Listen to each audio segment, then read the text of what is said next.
Hola, ¿qué tal, queridos amigos de Incasafi TV? Qué gusto me da saludarles una vez más en una nueva emisión de este programa que hemos hecho y pensado especialmente para todos ustedes, mis amigos, los que conozco y los que conoceré. Gracias por seguirnos en esta intención de seguir el proyecto de don Carlos Sainz Figueroa, que en paz descanse, por una educación sin gravámenes. Y bueno, pues hoy me da mucho gusto por el tema y por el invitado, un amigo mío que aprecio muchísimo, que me ha invitado algunas veces a sus programas y que hoy tengo el gusto de regresarle una de tantos favores y tantos servicios que ha tenido a bien hacerme. Y me refiero a mi amigo Adrián Paredes. Adrián, ¿cómo estás? Muy buenas tardes a todos. Hermano Carlos, gracias por el detalle de mencionar esas convivencias que hemos tenido y al contrario estoy agradecido que esas invitaciones pues, hayas acudido a Fiscalística, que es un ejemplo de ellos, y pues las entrevistas que hemos tenido acá en nuestras redes, y ahora estar acá contigo pues para mí es emocionante porque ahí los veo en Taza de Tres, ahí los estoy escuchando, créeme que soy de los que ahí están.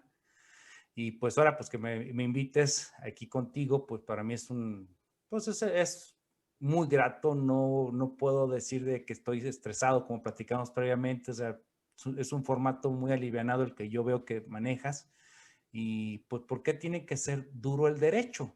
Eso dejémoslo al momento de aplicarlo, pero al transmitirlo tiene que ser así, relajado, en español, coloquial, para que el poder transmitir las ideas y abrir esas nuevas ideas como tú lo haces, que pues lo de litigio no es lo mío, pero te escucho y digo, a él sí le entendí.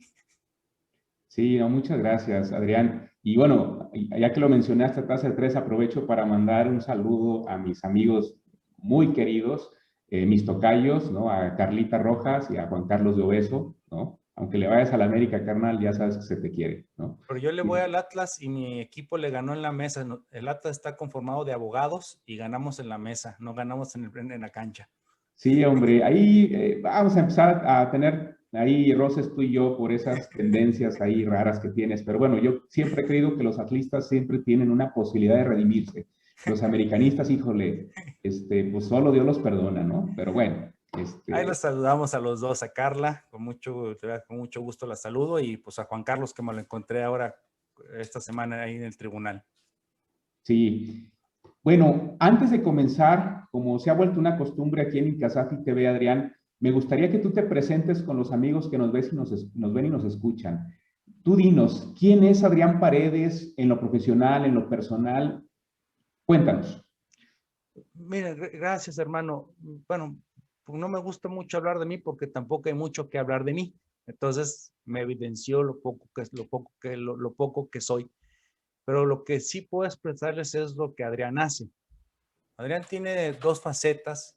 Una, pues siempre por el gusto de la docencia y pues en este caso que aprovechando estas nuevas tecnologías, pues trascender en enseñar de una manera desinteresada. Sí tenemos institutos, tenemos eventos que lo hacemos, hay eventos que perdemos, pero pues lo que buscamos es realmente la comunidad, que eso es invaluable, esa convivencia, verlos juntos, para mí es muy grato. Y el otro Adrián es el profesionista que alguna vez quiso ser litigante, pero se dio cuenta que no puedo ser litigante, no soporto ese estrés, me hablan y no entiendo, la verdad. Y pues me he ido más a ser el contador con la extensión de mejor entendimiento jurídico para ser un consejero de empresa, por eso el nombre de la revista y nuestro grupo Consejero Empresarial, precisamente con ese enfoque. Sí, se puede decir que eso es Adrián. Así ya me presento, hermano. Muy bien. Cuando hablabas de tus facetas, Adrián, y como eso que le vas al Atlas, yo pensé que ibas a hablar de una tercera faceta, pero qué bueno que no se mencionó aquí, ¿no? Bueno, es que sí hay una que soy Harry Potter, recuérdense, soy Adrián Paredes Potter. Ese es un tema que no se me ha quitado. Oye, Adrián, pues hoy nos hemos reunido para tertuliar un tema, yo creo, muy importante, muy interesante, los efectos tributarios de los contratos. Estamos ahorita, para cuando se está grabando este programa, estamos en la víspera de la presentación de las declaraciones anuales de personas morales. Creo que el tema de los contratos es uno de los aspectos más importantes a cuidar en el ámbito fiscal, en el ámbito tributario, sobre todo porque tiene que ver mucho con la famosa materialidad, de la cual hemos hablado tú y yo muchísimo, y también para referirnos al tema también del compliance, ¿no? O sea, el revisar los cumplimientos y hacer como estas revisiones previas, y que es ahorita yo creo que cuando los contadores, al estar revisando todos estos elementos o que van a incidir en la declaración anual, pues es cuando se da cuenta, chin, a ver si no me vota aquí esta cosa, este contrato o estas obligaciones o cuestiones que no había considerado. Yo te quiero preguntar, Adrián, en tu experiencia profesional con este manejo de las contabilidades, este manejo de los contratos, ¿qué te parece a ti más relevante en el tema de los aspectos o las problemáticas que presenta el contador al momento, o la empresa, perdón, al momento de darse cuenta de un contrato que no revisó bien antes o que lo revisó después? Es decir, en resumen, ¿cuáles son esos efectos tributarios que tú ves en los contratos, Adrián? Mira, yo te diría esto, Carlitos. Son tres puntos para mí muy importantes y el primero es el básico, que como abogado fiscalista lo van a atender no nomás los contadores, es que en muchas ocasiones el abogado que llega o quien lleva a cabo la elaboración del contrato no conoce el antecedente ni de la empresa, no conoce el modelo de negocios. Es más, para una compra de maquinaria hay gente que hace el contrato de compra-venta, pero pues hay muchas condiciones o convenios entre las partes que uno se aleja porque espera que el cliente no lo dé.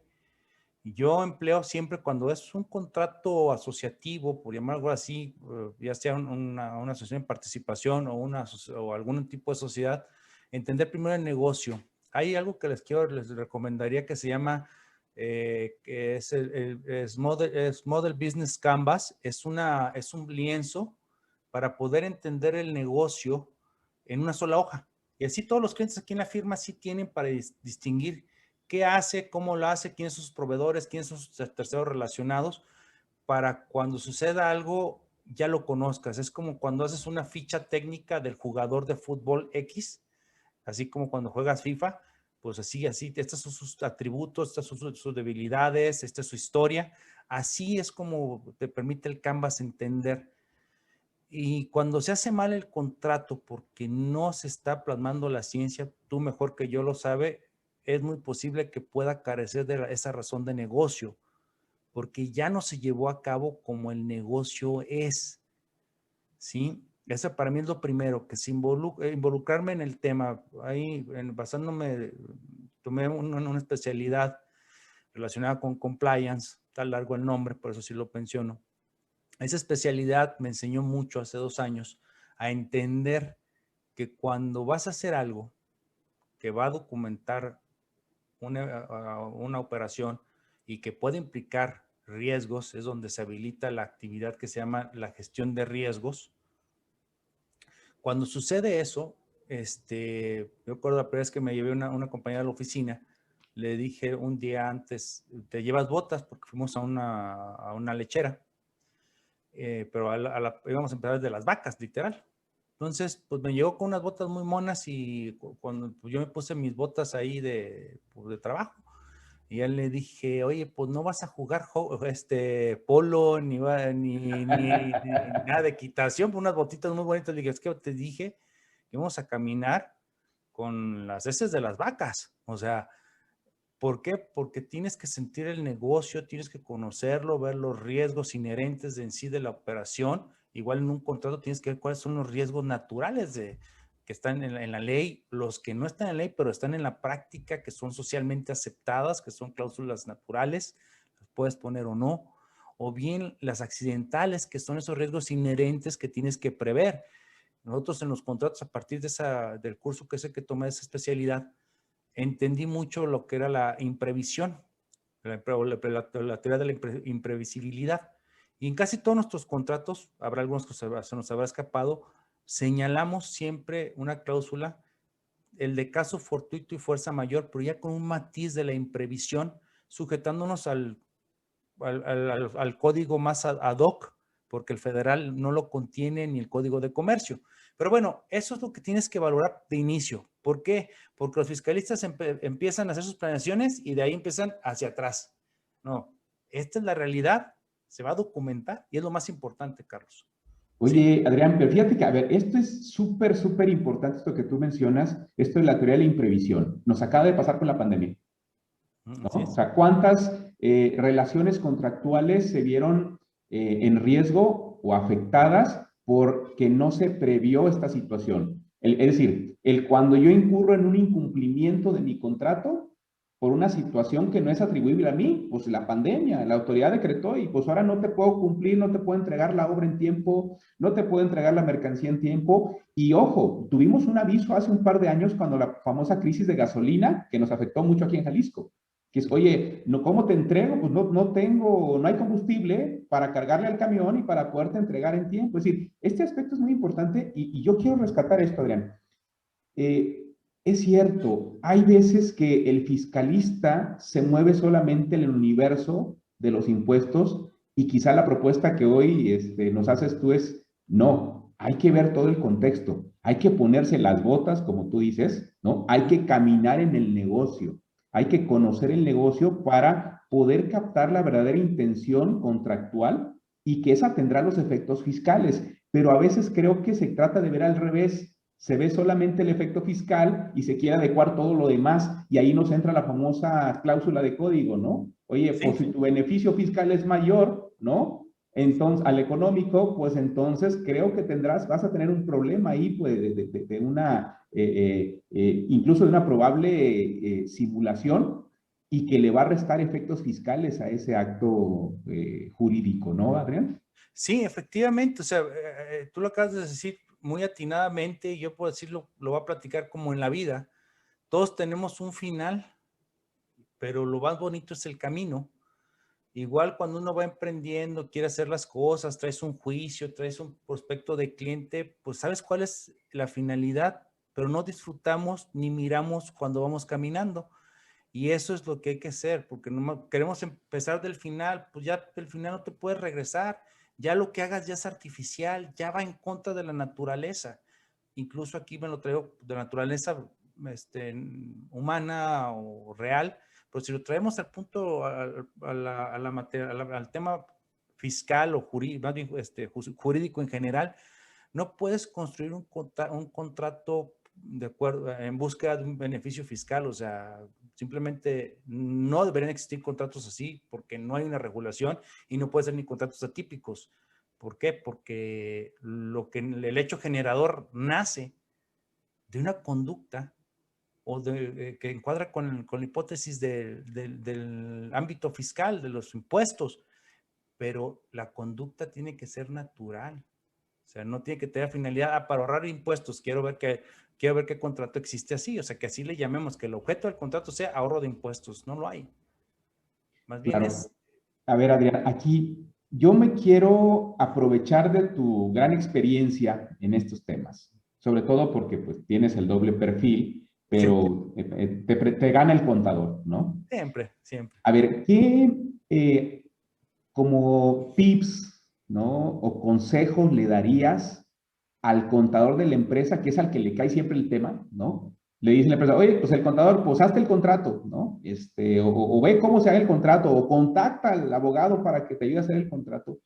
¿Qué recomendaciones le darías tú al contador de la empresa que se ve en ese dilema para poder hacer contratos que al rato no tengan un riesgo fiscal y que por querer amparar una situación tributaria termine en esta situación y termine perdiendo efectos fiscales su contrato? Sí, fíjate que eso es un punto muy... Diste, creo que el máximo talón de Aquiles que tenemos los contadores, que nos volvemos el asesor jurídico, incluso sin tener la preparación, porque así muchos no siguen la carrera de Derecho como con la intención con la que yo la hice, que complementarme como contador, pero somos el primer pañuelo de lágrimas. O sea, luego, laboral, pues el contador, hasta divorcios, ahí nos están preguntando, si me divorcio. O sea, ese es el primer problema que tienes que resolver, es saber decir no.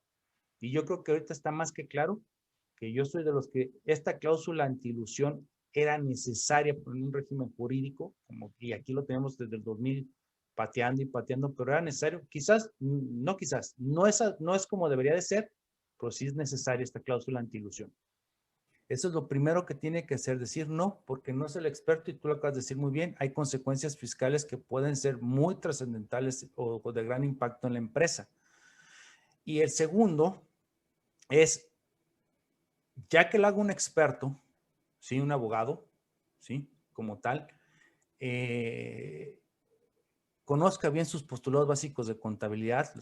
En su momento, cuando estábamos con el tema de la razón financiera, tú estabas muy metido con los boletines, estabas invadiendo nuestra cancha, pero Carlitos, es que estabas en el lugar donde donde nace esta materialidad. Todo era en aras de la sustancia económica, amigo.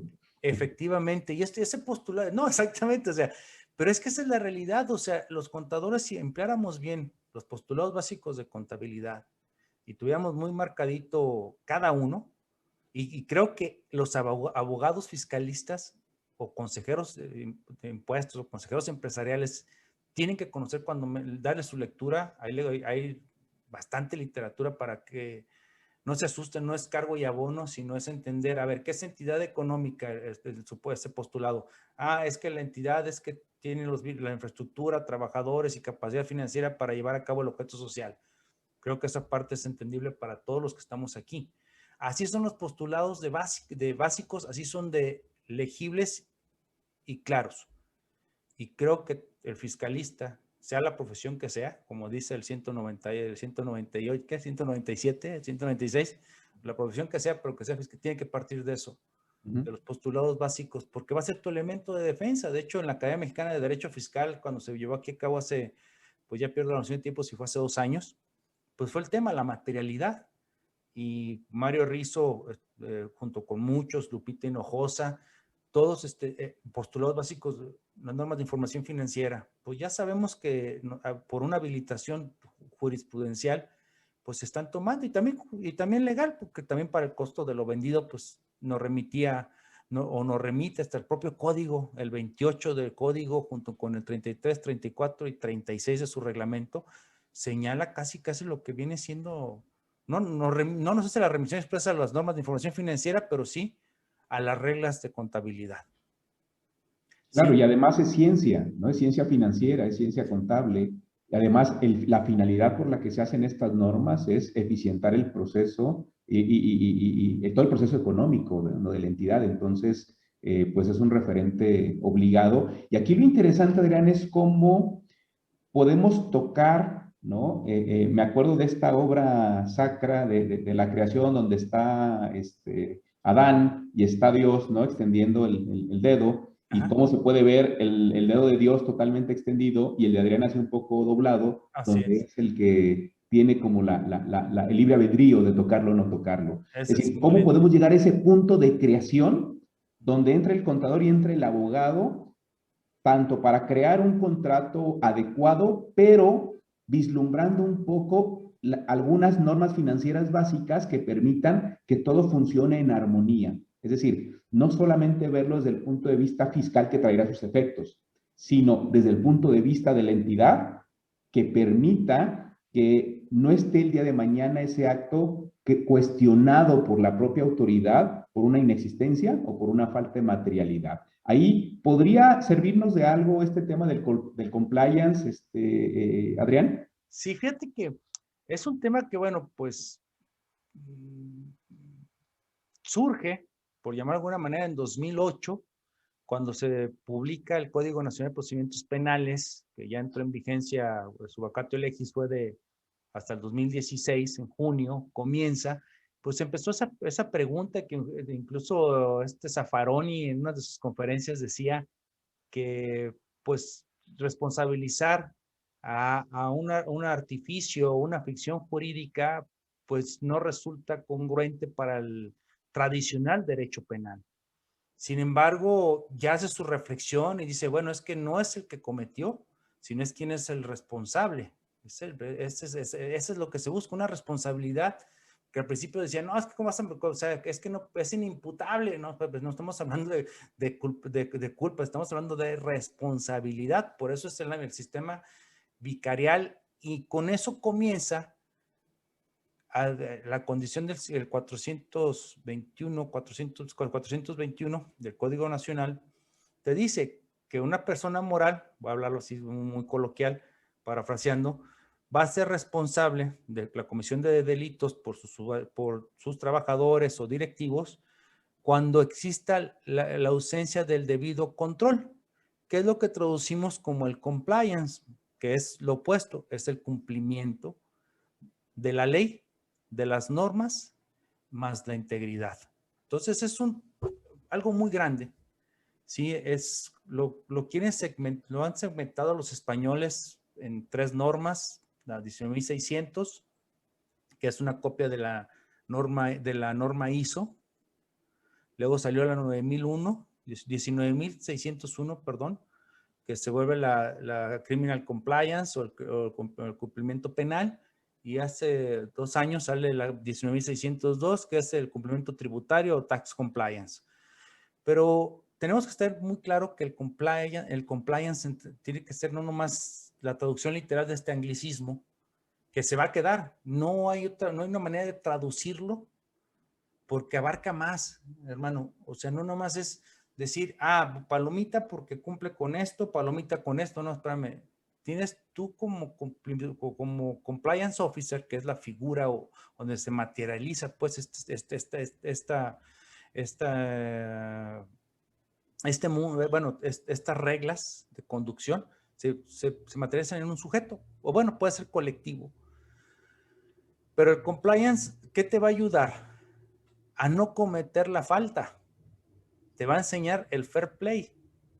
Entonces, nunca vas a cometer, claro, puede haber descuidos, porque somos seres humanos, somos falibles. No, y también puede ser un tema de interpretación, ¿no? Que de repente la autoridad no esté de acuerdo, pero bueno, ya igual tendrás instancias para aclararlo, incluso para pelearlo. No, y aparte, fíjate, como ahorita lo dices, imagínate, yo tengo ya mis controles, establezco mis protocolos y dentro de los manuales de la integración de los expedientes contractuales que tengan con terceros, proveedores, clientes, quienes sean. Y pues señalo pues que está el contrato, que acredite su personalidad, etcétera, y toda la comunicación que se tenga, pues que se almacene y todo está en un expediente. Y toma allí tu bolillo en diciembre de 2019 con la contradicción de tesis. Oye, pues tiene que tener fecha cierta. Y dices, bueno, pues, y lo que hice hacia atrás, claro, está la retroactividad de la jurisprudencia y todo, pero este es un claro ejemplo de cómo cambia. Porque para mí, si existe la relación, no tiene que haberse fecha cierta. Sería salirnos del tema, Carlos. Yo nomás lo hago como una mención. Pero si tú tienes tu expediente, ya ahora cambias, como tú lo acabas de decir, ya cambió y no por ley. Es una cuestión jurisprudencial que vas a tener para prever y como conocemos a la autoridad, disminuir el riesgo, que eso es lo que estás buscando. En la gestión de riesgo es mitigarlo, disminuirlo o apaciguarlo en su totalidad. Entonces, aquí es lo que va a suceder con el compliance. Vas a tener que cambiar.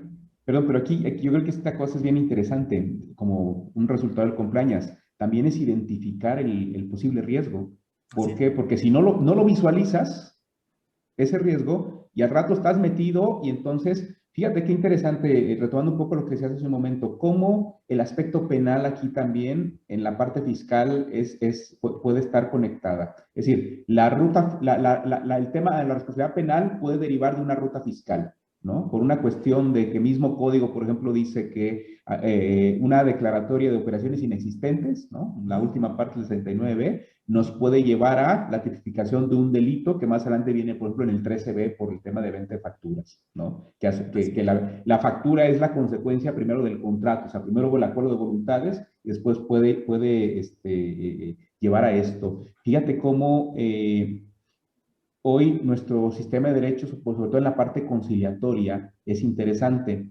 Mucha gente piensa que la única manera de certificar un contrato es con un notario, que es una posibilidad, y que puedes ir a ratificarlo, y que si mal no estoy, desde el año pasado ya no hay un impuesto sobre negocios jurídicos en Jalisco, lo cual nos hacía muy caras las ratificaciones, ¿no? Que es Claro. la diferencia entre la mera certificación y la ratificación que implica que ya el perito en derecho, como dice la ley del notariado en Jalisco, entra y revisa la viabilidad jurídica de ese contrato. Pero también está el IJA, Adrián, y está esta figura del mediador y el Así es. conciliador, ¿no? Como entes auxiliares, digamos, del IJA, los cuales lo puedes invitar en la celebración de tus contratos, y entonces luego él va, lo presenta al instituto y te certifican ese contrato, y todo eso son rutas para darle fecha cierta, para minimizar el problema. Pero si tú no has visualizado eso como empresa, pues entonces no te das cuenta, no eres consciente de que tienes un riesgo potencial que puede detonar no solamente en un rechazo de una deducción para renta,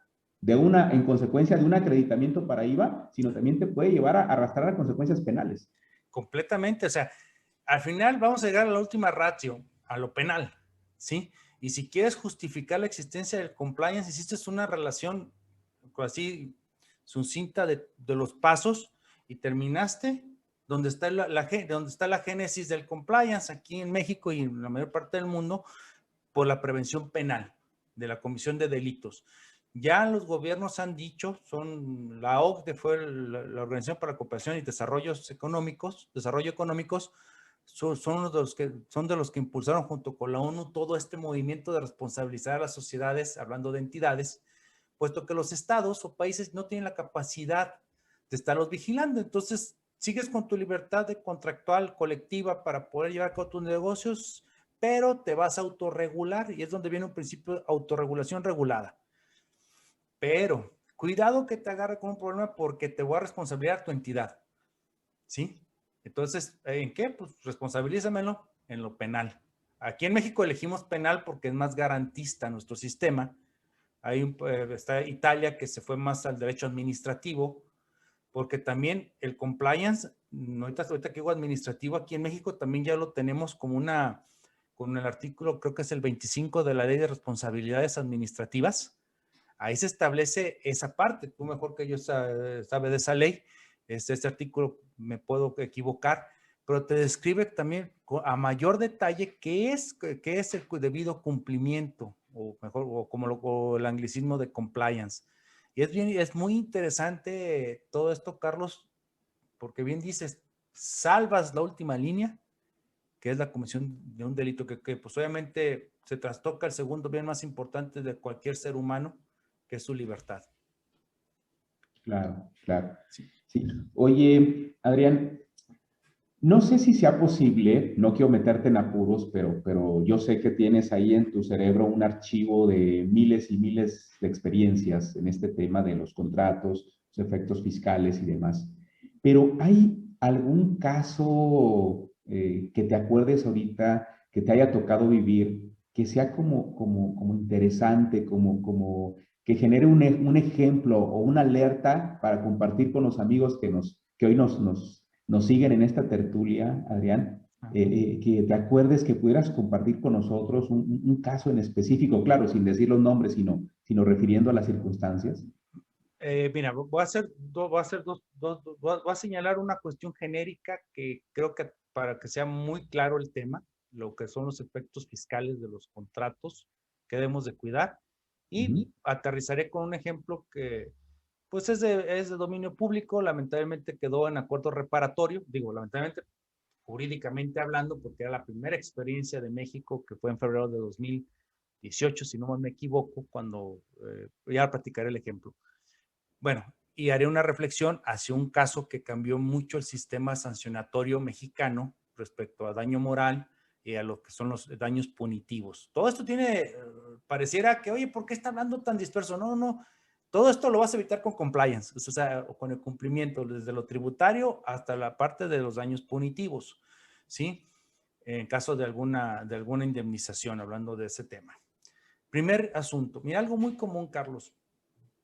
Cuando celebras un contrato de compraventa de un carro con un particular, yo soy una SA, quiero comprar un carro, veo que este particular tiene un vehículo, llegamos a un arreglo, y antes la ley te permitía que, pues, con la factura endosada a favor de tu sociedad, que le pagues con cheque para bono en cuenta o transferencia. Y si no me equivoco, era todo lo que te pedía como requisito para comprarle un particular que no podía emitirte factura.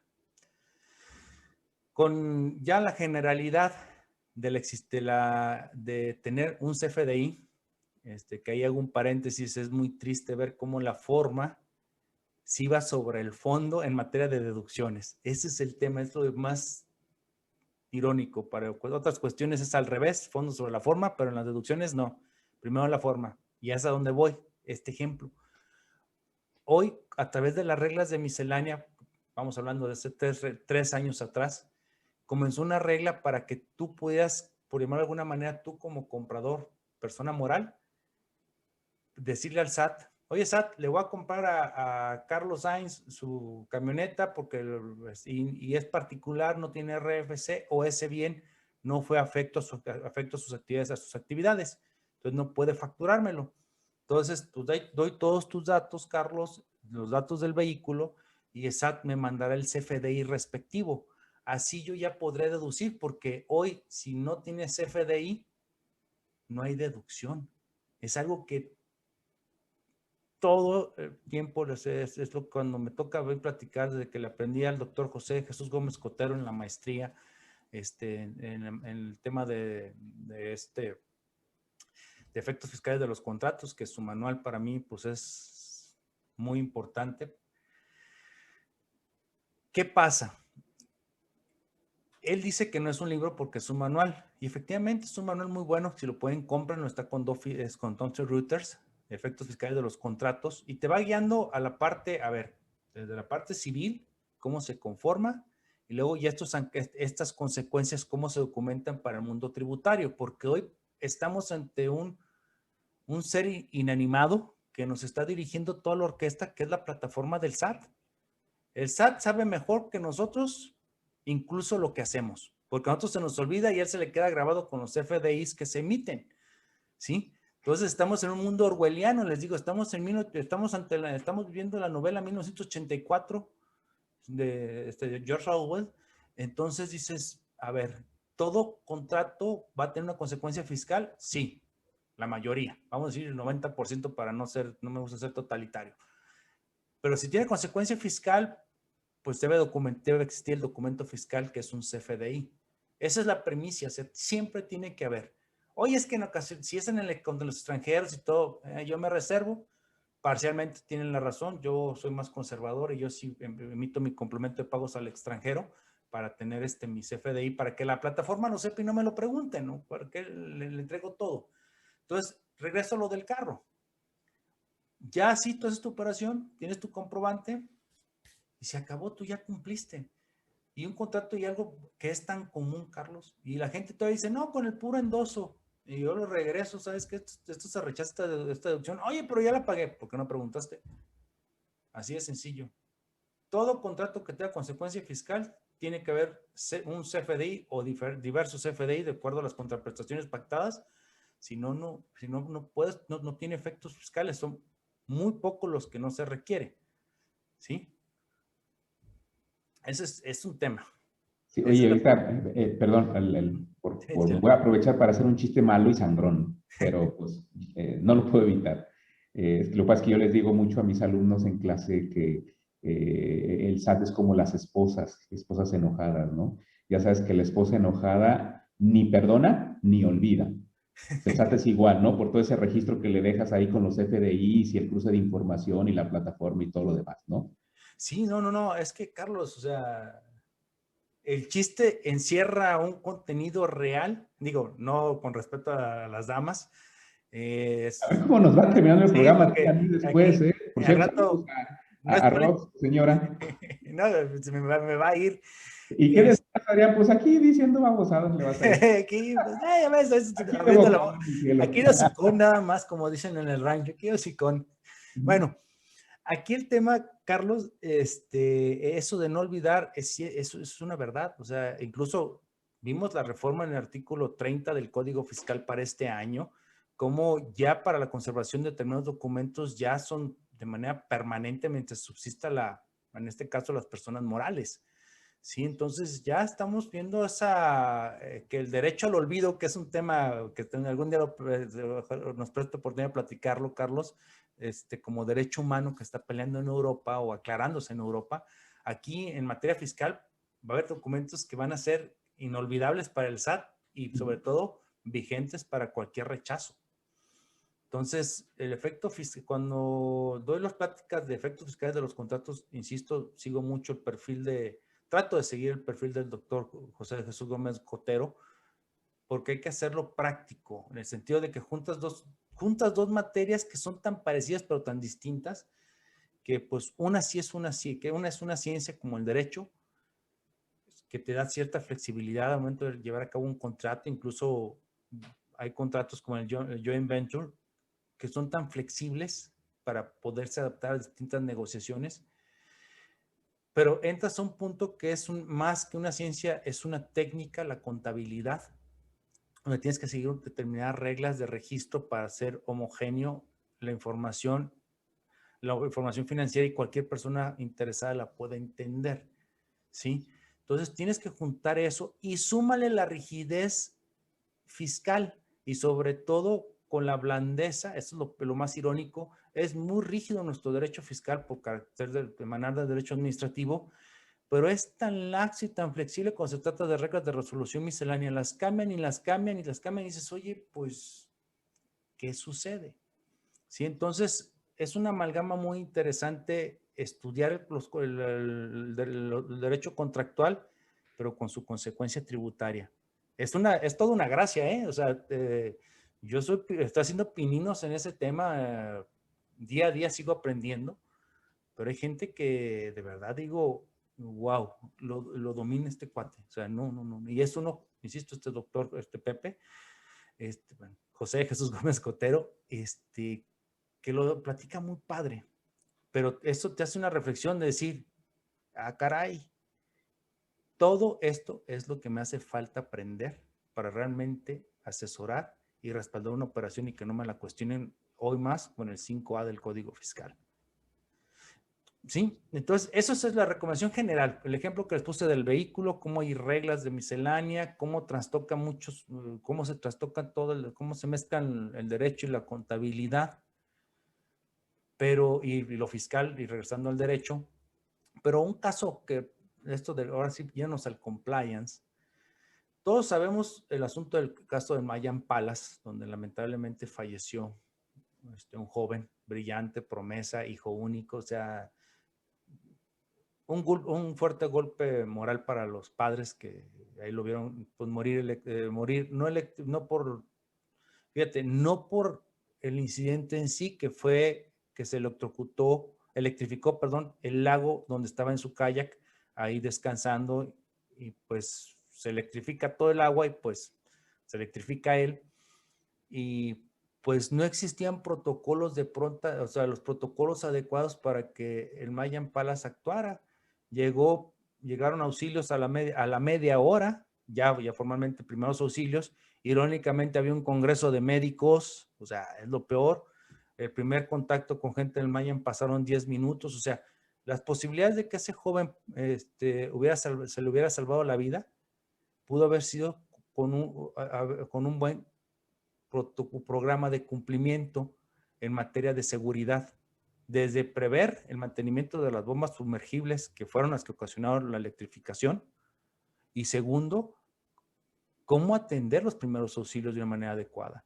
Afortunadamente para el Mayan Palace, todavía no estaba el compliance en plena función, más bien el Código Nacional de Procedimientos Penales, porque le hubiera tocado, y por la gravedad, se hubiera arreglado otra vez con acuerdo reparatorio, insisto, pero por la dolencia de un padre, no le importa Claro, el dinero. esa no se repara jamás.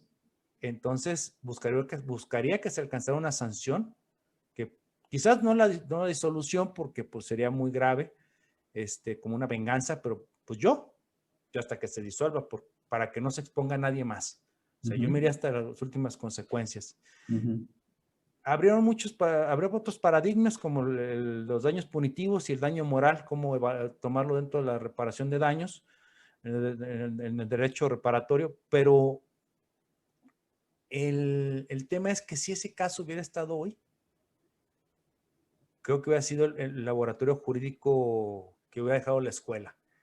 El otro caso fueron 2 casos que hubo, uno en Coajimalpan y otro aquí en Guadalajara, bueno, aquí en la zona metropolitana, con gaseras. Casualmente el mismo incidente por falta de mantenimiento en los tanquecitos fue uno, que se liberó por el óxido que se le generó en la parte de abajo del tanque, y otro fue por un problema con la válvula al conectarse con la manguera. Ambas gaseras llegaron a arreglarse con las familias, pero pues hubo pérdidas de vida en cada uno. No tenemos una experiencia aún, hermano, pero yo creo que hay que voltear donde sí la hay, y es en España. En España hay ya 6 sentencias, que ya generan precedentes, que ya hay un análisis de los órganos jurisdiccionales, y hay una circular, la número 1 de 2016, si no mal me equivoco, de la Fiscalía General de allá de España, donde te hace toda una reflexión de qué es el compliance, cómo todos lo deben de tener, y regreso al tema, hasta para lo fiscal, porque lo fiscal no nomás es cumplir con requisitos. Tú terminaste, insisto, a lo más importante, puede traducirse en una conducta, delictiva. Claro, va más allá de un simple checklist, ¿no? Exacto, sí, porque las consecuencias, sabemos las fiscales, bueno, si estamos simulando, estamos comprando facturas, estamos con outsourcing agresivo o simulado, bueno, yo creo que no hay mucho que augurar. Esto va a traer alguna consecuencia tarde que temprano, o simplemente ya te van a dejar de practicarse. Pero cuando está en tus manos portarte bien y quieres estar bien, sí tienes que establecer los protocolos de seguridad para disminuir esos riesgos de equivocación. Que va a haber riesgos inherentes que no son cosa tuya, hermano, como bien lo dijiste, un cambio de postura en los tribunales. Así de sencillo. Ok, muy bien. Bueno, Adrián, ya para perfilarnos un poco a cerrar la tertulia del día de hoy, te pregunto, ahora que estamos pues en este momento de declaraciones y que el contador está apurado porque hay cosas que no le cuadran, o le cuadran pero no le checan, o le checan pero no le cuadran, El error es perfecto. que yo creo que marzo se antoja como un mes de noches muy largas y de días muy cortos. ¿Qué le recomendarías tú al contador en este tema de compliance y de revisar sus contratos, que pueda hacer ahorita en lo que presenta su declaración, o que incluso pueda revisar después, como dejar ahí ese post-it para decir, oye, terminando mis declaraciones tengo que regresar y tengo que checar estas cosas en concreto? Mira, yo creo que aquí, hermano, para empezar, y lo digo como chiste, pero es una realidad. De hecho, hoy contratamos una nueva integrante en la firma. Hoy le fue a dar la bienvenida y todo. Es un estudiante, y pues parte de mi bienvenida fue decirle bienvenida a perder tus derechos de vacaciones de Semana Santa, Pascua y los puentes de febrero, el puente de febrero y el puente de marzo. Olvídate de ellos. O sea, yo toda la vida me perdí muchas reuniones de amigos dignos de jóvenes, o cuando presentábamos dictámenes, pues en vacaciones de verano, a no salir de vacaciones con mis amigos. Esa es una cuestión, pues lamentable, que creo que ahí lo que son los términos diarios con ustedes en el litigio, a nosotros nos lo junta por bloques de cumplimiento. Entonces se nos acaba una manera de cierta manera, de intercambiar el estrés. ¿Qué es lo que hay que hacer? Evaluar. Todo es importante, pero hay cosas que son urgentes porque pueden ser fatales. ¿A qué me refiero? Por decir un ejemplo del día de hoy. Bueno, pasado mañana. Pasado mañana vence varias obligaciones, entre lo que son la revelación de esquemas reportables, avisos de pagos de interés al extranjero, y si no me equivoco también, se me escapó cuál. Se nos vencen lo de los FDIs de nóminas. Pero bueno, ¿qué es lo que pasa? Te vas a encontrar con que hay requisitos formales que, si no presentas en tiempo tu informativa, te lo van a rechazar. Hay criterios ya viejitos, son criterios aislados del Poder Judicial, donde señalan que si es un requisito y no se cumplió presentándose, por decirlo, el más clarito, el de cuentas incobrables, te dice, preséntame la informativa el día 15 de febrero que integra como cuenta incobrable. Oye, lo presenté el día 20, es que se me pasó unos días, pero te lo presenté de manera espontánea. No, la espontaneidad es para evitar sanciones por infracciones cometidas. No, espérame, aquí es un requisito. Ya por ahí hay un criterio de PRODECON muy favorable que pondera y baja un poco más y toma el principio de que si en el fondo se cumplió, esta pequeña forma, la formalidad de informar, pues no debe de ser. Entonces, sí categorizar el grado de impacto de las obligaciones para decir, bueno, esta puede esperar, pues no importa, van a salir recargos, pero es lo que hoy les estaba diciendo, alineando uno de los despachos. Esto tiene que salir hoy, viernes, porque tiene que salir. Hoy es que tenemos este vencimiento, nos va a costar, sí, nos va a costar recargos, pero lo podemos presentar durante la siguiente semana. Vámonos a lo que no podemos construir. No tenemos un DeLorean, ni tenemos un amigo que se llama Dr. Mel Brown para regresar en el tiempo. Así es como yo haría la categoría. Lo que pueda esperar, que espere, pero hay cosas fatales, dirían los abogados, ¿no? Con plazos fatales. Esa sería la recomendación. Y de aquí en adelante, portarse bien y hacerle caso al abogado y al contador, ¿sí? Y cada uno saber cuál es nuestra habilidad. Nuestra habilidad como contadores es esta, la habilidad del abogado es esta. No invadir, ¿sí? Y no quiere decir que hay que ser celoso. No. Si estás preparado como abogado y tienes la carrera de contador o tienes las bases del principio, claro, ¿cuántos amigos conocemos, Carlos, que son abogados y son excelentes fiscalistas y no de litigio, de consultoría? Claro. ¿Sí? Y contadores que tienen buena preparación, no litigarán, o hasta litigantes hay. Pues ahí tenemos a Manuel Tron, que en su momento no, pero Manuel es abogado. Pero hay contadores, pues uno que fue contador, el del libro de, Tratado de Impuestos sobre la Renta, Enrique Calvo Nicolau. Claro. O sea, Clásico, además. contador, pero con una madurez jurídica de preparación buena, muy buena, pues muy destacada. Y creo que hay que saber hasta dónde alcanzo. No me voy a meter un maratón, métete un medio maratón o métete una carrera de relevos y haz equipo. Así debe de ser el pensamiento hoy en la asesoría. Muy bien, Adrián. Pues, oye, muchas gracias por regalarnos este espacio y parte de tu tiempo que andas tan ocupado para platicar, para tertuliar, para nuestros amigos de Incasafi TV. Gracias, Adrián. No, hermano, de verdad, para mí es un gustazo porque hace 2 años que fui cuando te das todo el proyecto, me diste mi tour, lo vi, y cuando echaste a andar me dio mucho gusto. Creo que hablamos en ese error estos días para felicitarte, porque para mí que alguien haga un proyecto de difusión hay que elogiarlo, hay que apoyarlo.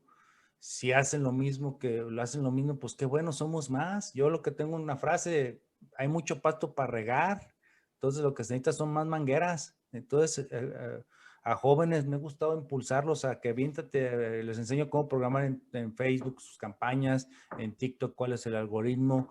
O sea, en todos trato de enseñarles lo que poco que sé para que su difusión sea productiva y que tengan un mayor alcance en su trascendencia, porque hay gente muy joven que tiene un valor de reflexión tan increíble, Carlos, y estos espacios son los que sirven para impulsar y llamarlos, ¿sí? Llamar a los jóvenes, a invitarlos y que se contagien, porque tú eres un ejemplo a seguir. Contagia. Eso es lo que hay que hacer, contagiar, Carlitos. Y de verdad te agradezco porque, insisto, hace 2 años vi tu proyecto, verlo en marcha, verlo con un muy buen contenido. No, pues para mí es un honor estar aquí. Hombre, Adrián, muchas gracias por acompañarme hoy a Educar sin gravámenes. Las veces que sea necesario, mi hermano, ya sabes, aquí hay batedor emergente. Gracias. Y bueno, finalmente yo, antes de cerrar el día de hoy, quisiera aprovechar para mandar varios saludos, Adrián. Uno de ellos, a mi compadre Leandro Pérez, que tú conoces muy bien, ¿no? Aprovecho para mandarle un saludo muy, muy afectuoso. También quiero aprovechar para saludar a mis alumnos del CUSEA, de la UDG, que sobre todo a los de tópicos fiscales y a los de derecho fiscal, que estos temas pueden ser muy importantes para ellos, pueden ser interesantes. Recordarles que también aquí en Incasafi TV pueden ver, mencionaba Adrián, el tema de los esquemas reportables. Hay un material que preparamos con Víctor Cámara que lo tienen disponible. Y también se hablaba un poco del tema de la declaración anual. También grabamos por ahí con Juan Carlos Sainz del Toro, que también les puede ser pertinente. También quiero saludar a mis alumnos del ITESO, de la materia normativa de la construcción, ingenieros y arquitectos. Hay un módulo especial donde en la materia hablamos de contratos y la trascendencia que este tiene. Y bueno, ya será motivo de otra plática cuando metamos a todo el mundo específico de la construcción y todas las consecuencias fiscales y contractuales que se derivan en esta relación, ¿no? Y bueno, pues amigos míos, permítanme invitarles a seguir a Adrián en sus redes sociales, en sus proyectos, a seguirnos a nosotros en Incasafi TV, que nos van a encontrar en YouTube, nos van a encontrar en Facebook y en otras redes sociales. Muchas gracias por seguirnos el día de hoy, por seguirnos siempre y esperamos verles pronto y verles bien. Muchas gracias.